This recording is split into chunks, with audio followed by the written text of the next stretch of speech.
مساء الخير. النهاردة هنعمل وجبة باذنجان هتعجبك جدا بدون قلية في الزيت. معايا 2 حبات من الباذنجان. هبدأ أشيل الجزء الأخير وهبدأ أقطعها بالطول كده، وهقطعها لمكعبات. وصفة في منتهى البساطة، مكوناتها في كل بيت، وبجد طعمها حلو جدا هيعجبك. أتمنى تجربيها، وبعد ما تعمليها تقوليلي رأيك في التعليقات. بقطعها كده المكعبات. كل طبعا البتنجان اللي معايا هقطعه المكعبات وهرجع لكم. انا قطعتهم كده. هبدأ ارش عليهم الملح واقلبهم، وهضيف برضو شوية من الباذنجان وهرش عليه الملح.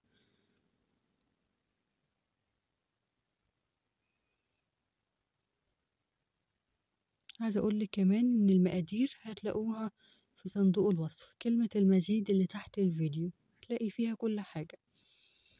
وهبدأ اضيف باقي كمية الباذنجان وهرش برضو عليه الملح.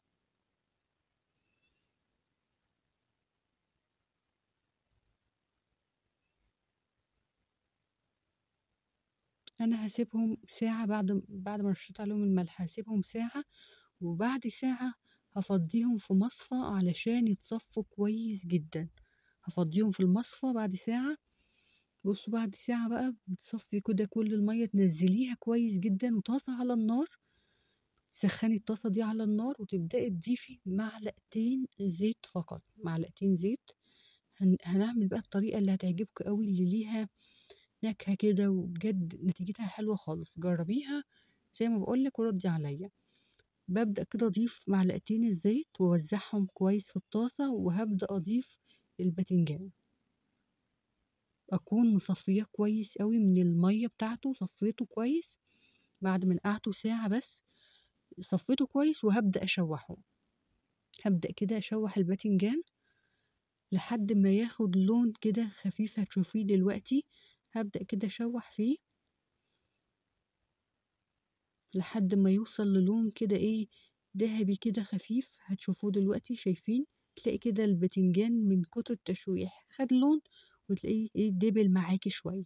بصي كده خلاص، خد لون حلو قوي. يعني انا هطفي خلاص. بصي خلاص كده ايه، تشوح كده تشويحه حلوه. هبدأ كده ايه افضيهم. وعشان الطاسه دي هكمل فيها باقي الوصفه، هحضر حاجات هفضيهم من الطاسه، هكمل بقى. بصوا معايا بصلاية، 2 فلفل اخضر، وواحد حامي. عايزة تضيفي الحامي براحتك، مش عايزة تضيفيه برضو براحتك. هبدأ كده اقطع البصلة التقطيع العادي بتاعنا، التقطيع الصغير اللي احنا بنقطعه، التقطيع العادي. وبرضو الفلفل الاخضر هقطعه بنفس النظام.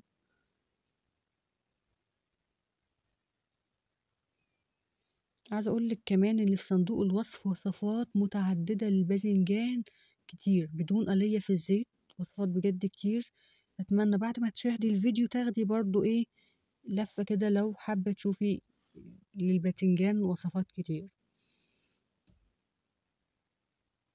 بقطع كده الفلفل الأخضر نفس تقطيعة البصل، لأن هحطهم مع بعض الاتنين. بسخن الطاسة، هقطعهم كلهم، هسخن الطاسة دلوقتي وأضيف على طول الفلفل مع البصل. بس هضيف الأول طبعا ايه كده، ايه هضيف معلقتين زيت بس، معلقتين من الزيت. وعلى طول هضيف الفلفل والبصل مع بعض.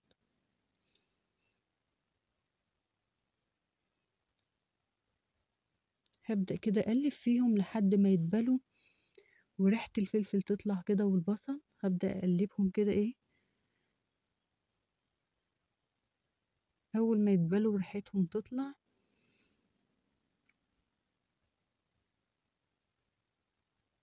بصوا خلاص كده. هبدأ أضيف ايه، ضربت 4 طماطمات كبار، ضربتهم في الخلاط وهبدأ أضيفهم كده.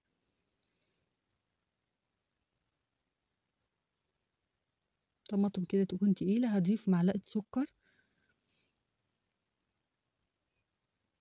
تكون الصلصة كده اللي هي الطماطم ما تكونيش مزودة فيها المَيّة، تكون تُقال، وهاضيف ملح،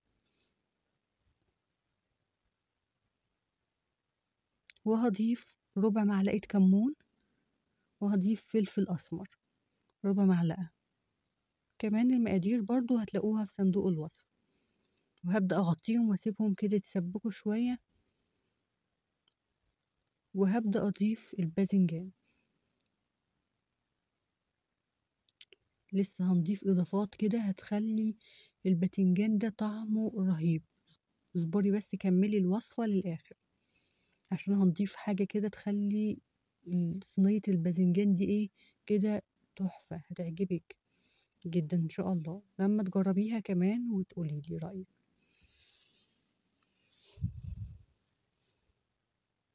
ببدأ اقلبهم كده في الصلصة مع بعض،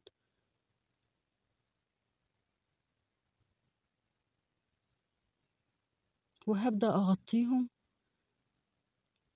هسيبهم كده ايه 5 6 دقايق كده وهرجع لهم. بس بعمل ايه بقى، نص معلقة توم مفروم، دي نص معلقة توم.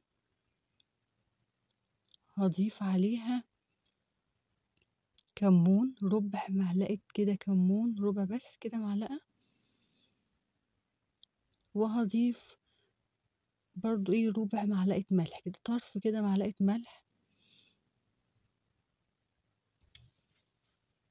وهضيف معلقتين من الخل.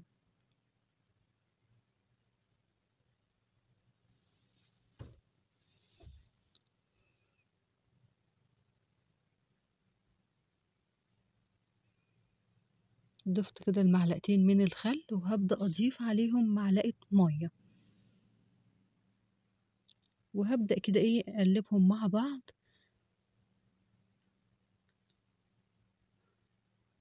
وهبدأ اخد اللي دوبتهم وقرن الفلفل الأخضر ده معايا، وهروح بيهم على النار أضيفهم.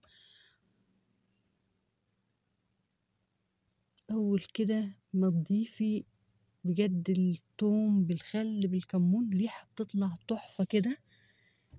وهبدأ أضيف قرن الفلفل ده في الوسط كده، وأسيبهم برضو إيه يعني هي بتاخد وقت قليل خالص برضو 5 دقايق. وبصوا كده خلاص جهزت بجد تحفة. عايزة بقى أنا هدخلها تحت الشواية، مش عايزة تحت الشواية، هي كده خلاص جهزت.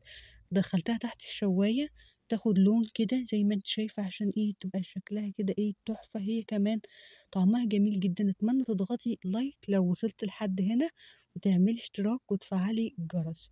بجد بتتاكل بالعيش بتبقى طعمها حلو خالص.